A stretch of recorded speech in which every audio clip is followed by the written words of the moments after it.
Hello বন্ধুরা, আসসালামু আলাইকুম। Welcome to my channel let's cook with Shamim চ্যানেলের পক্ষ থেকে সকলকে শুভেচ্ছা এবং অভিনন্দন। আজকের রেসিপি রুই মাছের ডিম ভুনা। বন্ধুরা, আমার রেসিপিটি দেখতে হলে সম্পূর্ণ ভিডিওটি দেখতে হবে। তো চলুন দেখে আসি কিভাবে রুই মাছের ডিম ভুনা করতে হয়।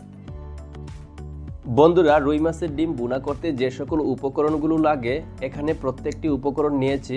এখন আমি একে একে দেখিয়ে দিব কিভাবে রুই মাছের ডিম ভুনা করতে হয়। চুলা একটি ফ্রাই প্যান দিয়ে দিলাম। ফ্রাই প্যানটা যখন গরম হয়ে আসবে তখন রান্নার তেল দিয়ে দিব।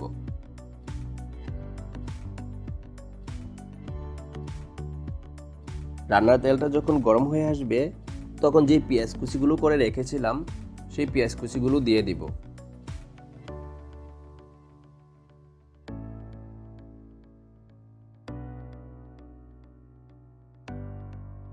একটি চামচের সাহায্যে ভালো করে নেড়ে চেড়ে গোল্ডেন ব্রাউন করে ভেজে নিব, যাতে কোনোভাবে পেঁয়াজটা পুড়ে না যায় সেদিকে লক্ষ্য রাখতে হবে।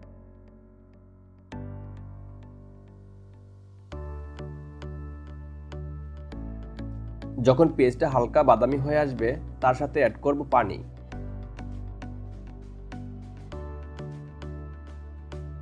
পানিটা অ্যাড করা শেষ। এখন আমি একে একে মশলাগুলো অ্যাড করে নিব। এখানে দিয়ে দিলাম আদা রসুন বাটা, তার সাথে অ্যাড করব জিরার গুঁড়ো এবং ধনিয়ার গুঁড়ো। জিরা গুঁড়ো ধনিয়া গুঁড়ো দেওয়া শেষ। এখন আমি দিয়ে দিব পেঁয়াজ বাটা, 1 টেবিল চামচ মরিচের গুঁড়ো এবং 1 টেবিল চামচ হলুদের গুঁড়ো।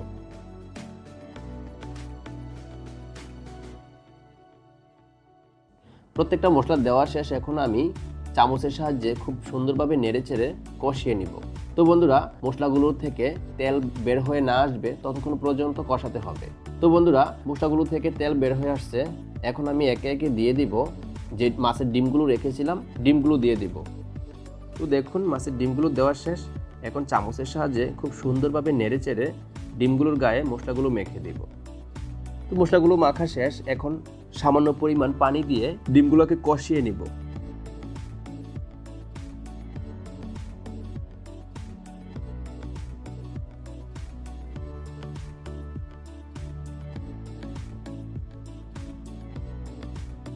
এ পর্যায়ে দিয়ে দিলাম আস্তা কাঁচামরিচ রেখেছিলাম, মাঝখান দিয়ে ফেরে দিয়ে দিব, যাতে ফ্লেভারটা ছড়ায় এবং তরকারিটা জাল হয়।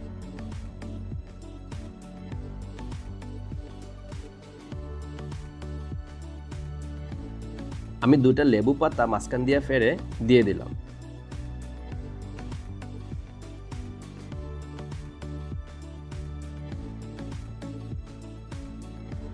এখন একটি ঢাকনার সাহায্যে ডেকে আমি রান্না করব 5 মিনিট। 5 মিনিট পর ঢাকনাটা উঠিয়ে দিয়ে আমি 4টা লেবু স্লাইস করে রেখেছিলাম, আমি লেবু স্লাইসগুলো দিয়ে দিলাম।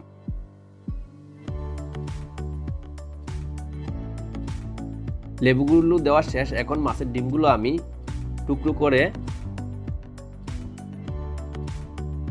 চামচের সাহায্যে নেড়ে চেড়ে ডেকে রান্না করব যতক্ষণ না পর্যন্ত ডিমগুলো সিদ্ধ না হয়, ততক্ষণ পর্যন্ত রান্না করব। এই পর্যায়ে আমি হালকা জিরার গুঁড়ো উপরে দিয়ে দিলাম। তো বন্ধুরা, নিচ দিয়ে যাতে না লেগে যায় তাই আপনারা চামচের সাহায্যে ভালোভাবে নেড়ে চেড়ে ডিমগুলো রান্না করবেন।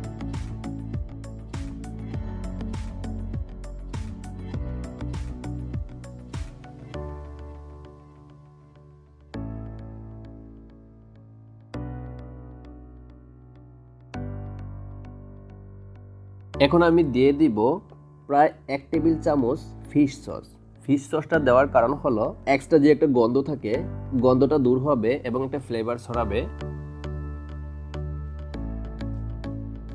সর্বশেষ আমি দিয়ে দিলাম ধনিয়া পাতা চপ করে রেখেছিলাম, উপর দিয়ে ছিটিয়ে দিয়ে দিলাম।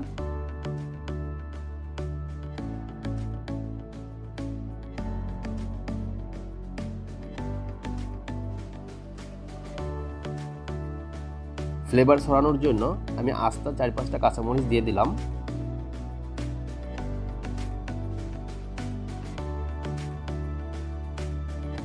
তো বন্ধুরা, এই পর্যায়ে আমার রান্না ডান। এখন আমি পরিবেশনে চলে যাব। আমি একটি প্লেট ডেকোরেশন করে নিয়েছি। দেখুন, খুব অল্প সময় অল্প পরিমাণ উপকরণের সাহায্যে খুব সুন্দর একটা রেসিপি আপনাদের মাঝখানে উপস্থাপন করলাম। বন্ধুরা, অবশ্যই রেগুলার যে রান্না করেন আপনারা তার থেকে একটু অন্যরকম, ফ্লেভারটা ভালো।